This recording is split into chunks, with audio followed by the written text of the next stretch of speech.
No.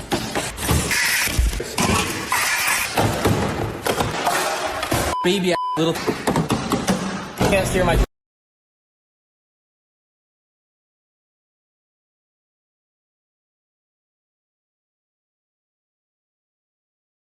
You're close with Congresswoman Alexandria Ocasio-Cortez of New York. Some of your fellow House Democrats say, and not just progressives, by the way, we've heard that moderates have said this too, that they're ready to support her to challenge Chuck Schumer in a Democratic primary. Would you get behind that?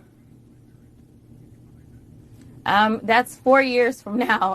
If you were asking me at least in 2 years, then I would have an absolute answer.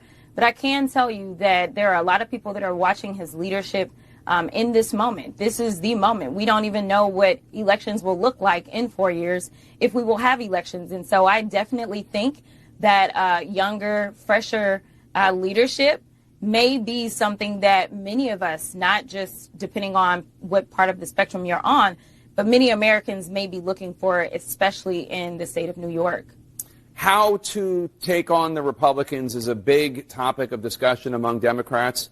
Last week, you were one. Listen, the average Social Security recipient in the United States of America receives about $65 a day in benefits. $65 a day.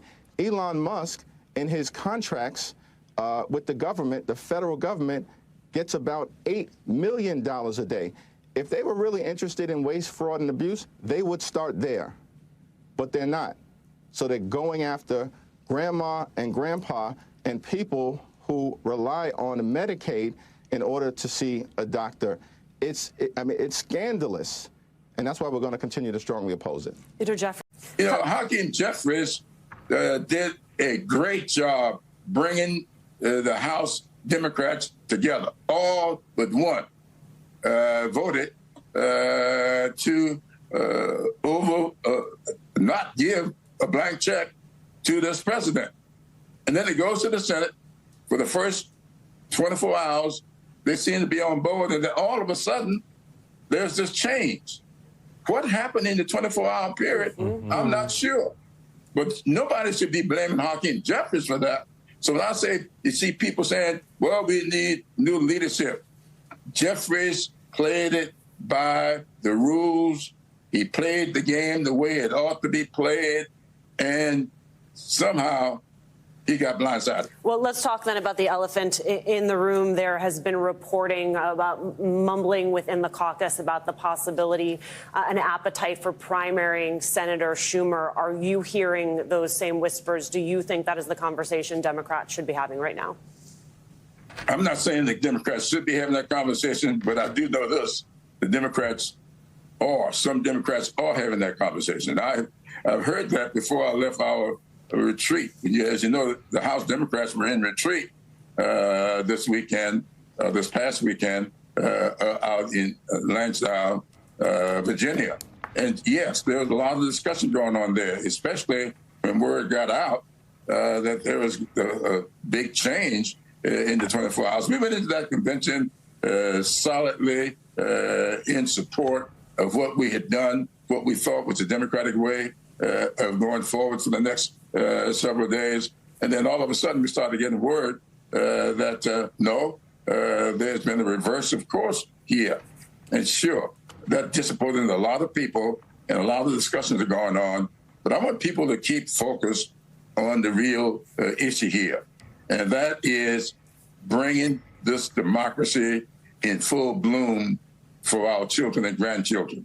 This democracy is a threat. And everything we do, it should be focused on the fact that we are going to have to do the things that are necessary to preserve this democracy, to continue this trek toward a more perfect union, and to do the things that are necessary for our children and grandchildren to be proud of our efforts.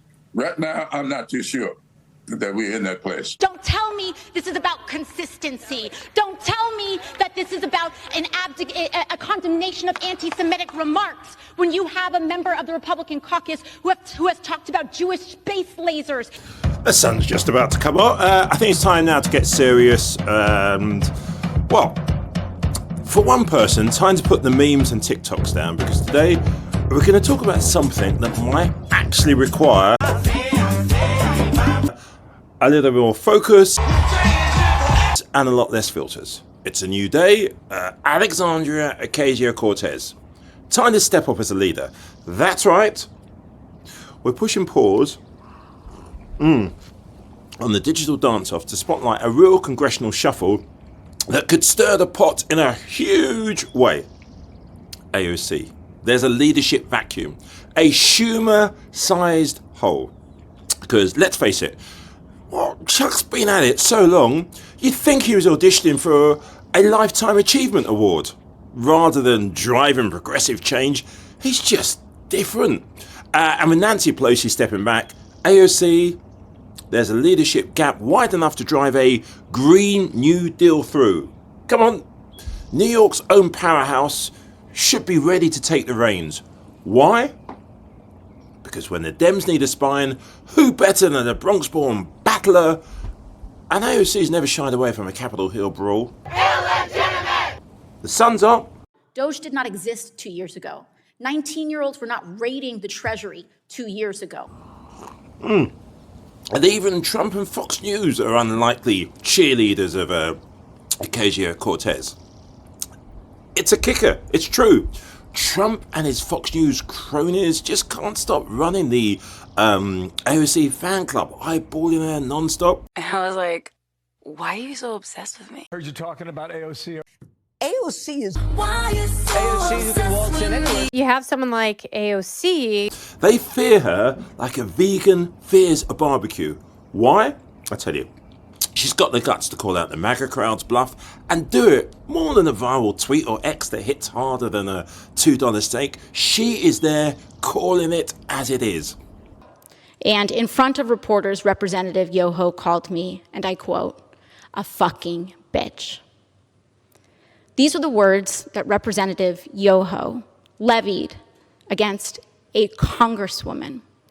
The congresswoman that not only represents New York's 14th congressional district, but every congresswoman and every woman in this country. I think there's a battle cry for anyone craving a dash of sanity with their politics right now. I've got some speech lines for you, AOC, as well. Could make the history books. Picture this. A Cortez at the podium, dropping lines like, they say I'm too young to lead, but I say you're never too young to fight for justice.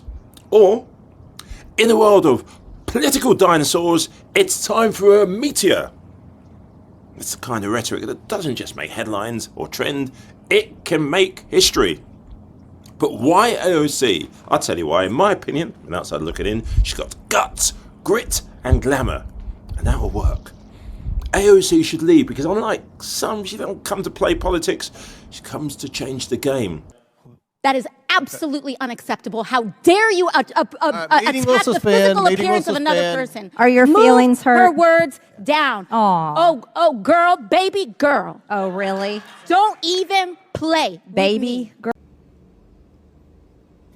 We are about to enter a political period that will have consequences for the rest of our lives.